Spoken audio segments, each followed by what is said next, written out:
Então, olá, eu estou gravando esse vídeo aqui para o 4º Simpósio Brasileiro sobre Maternidade e Ciência. O título do meu trabalho é Entre o Acadêmico e o Maternar, Relatos de duas professoras de matemática. Eu sou a Geisa e minha orientadora é a Fernanda. Eu sou professora do Colégio Pedro II, eu faço doutorado na Universidade Federal do Rio de Janeiro, UFRJ, e minha orientadora é a professora na Federal do Mato Grosso do Sul. E assim, eu queria falar que a minha velocidade de fala é essa mesmo, não estou falando correndo para o vídeo dá tempo, né? Mas dá para pausar, dá para voltar, enfim. Então, o meu trabalho, esse trabalho aqui é um recorte da minha pesquisa de doutorado. Na minha pesquisa, né, o objetivo é analisar as barreiras enfrentadas por mulheres professoras de matemática na ascensão acadêmica e profissional.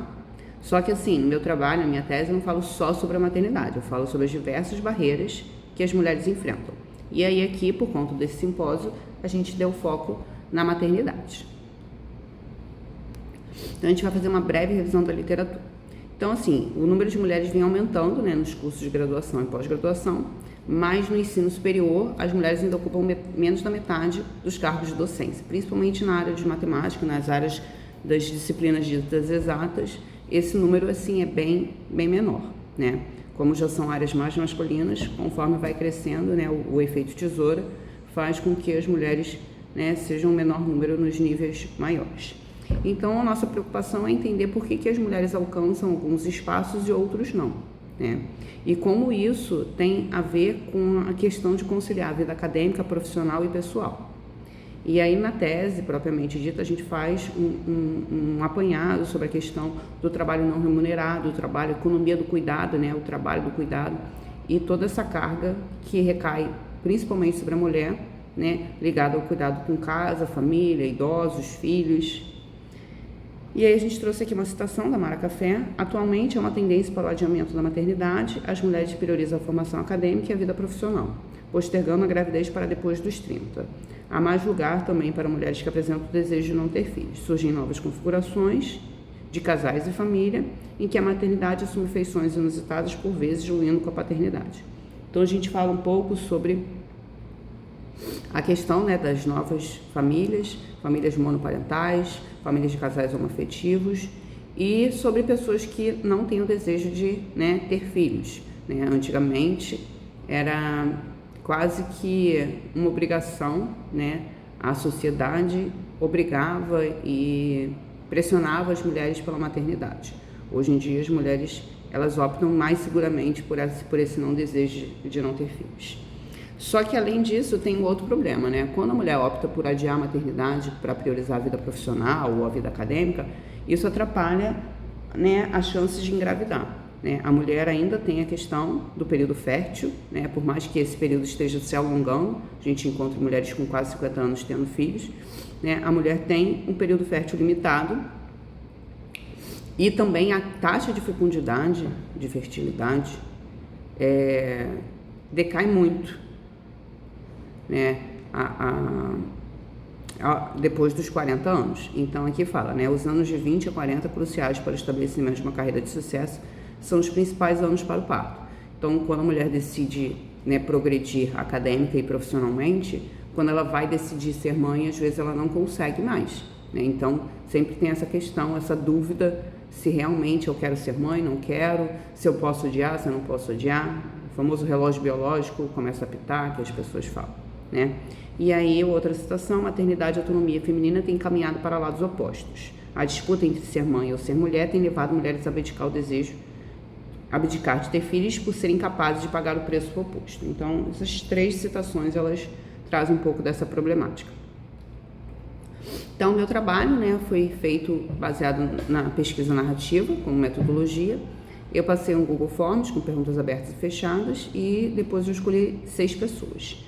Nessa entrevista, as pessoas falavam sobre esses 4 temas, né, os temas direcionadores da entrevista, mas as pessoas podiam responder ou não algum desses temas e podiam levar o tempo que quisessem em cada um deles. Podia levar 1 minuto em um e meia hora no outro, 1 hora no outro, sem um controle. Eu transcrevi as entrevistas usando essa ferramenta, TechTick, e transformei em narrativa, tirando os vícios de linguagem, as duplicidades, né, os gaguejamentos que a gente gagueja muito falando, repete a mesma coisa várias vezes e, né, tem as falhas, os travamentos da nossa própria fala. E aí eu vou trazer duas entrevistadas. Então, a primeira é uma mulher de 38 anos, que trabalha numa instituição federal. Ela tem licenciatura em matemática, mestrado, doutorado, e ela fala que até hoje não fui mãe, não queria ser. Recentemente, em 4 anos para cá, comecei a pensar no assunto. Ainda não estou 100% certa. Sou casada há 11 anos, meu esposo também não quis ser filho. A gente vive esse momento de pensar maternidade. Sofri um pouco de pressão no início dos meus pais, dos meus sogros, mas como disse que não queria ser mãe, isso foi cessando. Mas com 7, 8 anos voltou um pouco. Fui uma consulta recente para congelar óvulos e vou ter que fazer terapia. Claro que eu não vou fazer terapia para ser mãe, tinha outras questões, mas estou precisando fazer terapia para pensar maternidade. Então fala um pouco daquilo que a gente falou antes, né? Ela não tinha intenção de ser mãe, mas a pressão social, a pressão biológica, a pressão familiar faz ela repensar os próprios desejos dela. Ela começa a duvidar se ela quer ser mãe ou não, baseado no que a maioria pensa, baseado nas pressões, né, sociais. A segunda, a professora B, é uma mulher de 40... e lembrando que ela está com 38 anos, né, que é a questão, assim, começa... A idade começa a pressionar mais ainda. E a segunda mulher, de 42 anos, ela atualmente está sem trabalho, mas ela tem licenciatura em matemática, mestrado, e ela, né, conta a problemática que ela teve quando ela fez o primeiro, né, começou a fazer o primeiro doutorado dela, que ela não terminou. Quando ele ficou sabendo da minha gravidez, ele ficou meio estranho. Já estava tendo um pouco de dificuldade, não me atendia, e quando eu fiquei grávida, ele cortou minha bolsa. Tentei recorrer, ninguém quis contrariar. Só depois do meu filho já grande, em 2020, tive coragem de tentar um doutorado que estou terminando agora. Comecei a me questionar quando lá no doutorado comecei a ver que eram poucas mulheres. E quando engravidei eu fiquei prejudicada e meu marido não. Ele conseguiu terminar o doutorado e eu não. Ali percebi que tinha alguma coisa diferente para as mulheres nessa área. Então, primeiro ela fala assim da questão da quantidade de mulheres, né, na área, que era bem menor. E assim, ela e o marido eram do mesmo programa, e ela perdeu a bolsa e o marido não foi prejudicado, ele conseguiu terminar. Então, né, e além disso, assim, mostra também o sentimento de culpa. Por mais que esse marido dela participe integralmente, né, exerça coerentemente a paternidade, a mulher tem esse sentimento de culpa. Ela abriu mão de tudo e só conseguiu pensar em voltar para o doutorado quando o filho já estava grande, né, quando o filho já estava mais encaminhado para ela poder pensar na vida dela, né? E além disso, ela cita também que, assim, várias vezes, por o marido participar, né, verdadeiramente da criação do filho, eles são questionados, né? Por que ele ajuda, com os verbos que as pessoas usam, ajuda tanto, que ele devia fazer menos, que ele devia participar menos, ou ela participar mais, né? Então, quando o homem exerce, né, os 50% da parentalidade, as mulheres são questionadas que deixam tarefas demais para o homem, para o marido, para o pai. E eu acho que é isso, né? E principalmente assim, nesse ambiente das áreas, né, ditas exatas, essas problemáticas se tornam maiores ainda. Como é um ambiente muito masculino, né, as mulheres acabam sendo mais afetadas, né? E, enfim, esse é um recorte muito curto, né? É um trabalho bem rapidinho, bem curto.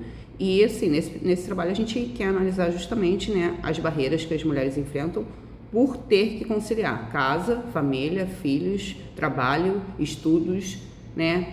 E como, assim, a gente pode tornar essa conciliação menos penosa. Como as mulheres podem, né, querer progredir, querer ter filhos ao mesmo tempo, querer trabalhar, sem que isso seja, né, uma questão muito problemática. Acho que é isso, né? Trouxe as referências que estão nessa apresentação e é isso. Obrigada.